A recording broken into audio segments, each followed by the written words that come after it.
So that's an amazing question. And if I hear correctly, what you're saying is that just from knowing you, I know that you've been through a really difficult time with chronic pain and all the things that go along with that, the full-blown chronic pain syndrome and the meds and all of that, and that through this kinds of practices you've really freed yourself and you've gotten off all your medications.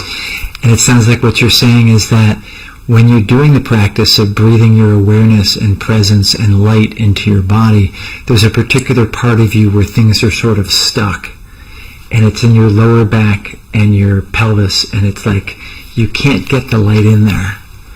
And what I invite you to do is to not try to push against it, to not go with the assumption that you're right and it's wrong. Because it could be that a really important part of you decided at some point, either during the time when you were having really bad chronic pain, or perhaps long before that, it could be that part of you decided to close down that part of your body, to separate your consciousness from your physical self. It happens. It happens from trauma. It happens from difficult experiences. It happens from pain, and it's very often a protective response.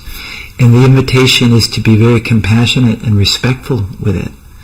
And sit down next to it and be in dialogue. Sit and have a cup of tea.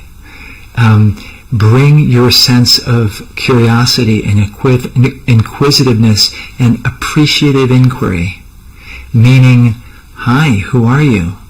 I see that you're a part of me that's really closed down. How can I be here with you? What do you want from me? Is there something I should learn from you? Is there something for me to discover?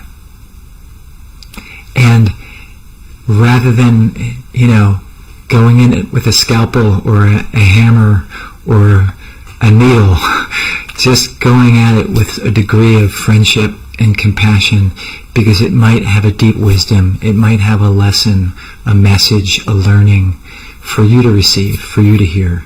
And it could be that part of your being is wrapped up in there, inside those protective responses. And just by being present to it, by being willing, by being consistently in dialogue with it, as if it was a small child who was hurt and doesn't know if it can trust you. So just be there. Be there with that person, that being. Put your arm around him or her and make friends and see what happens.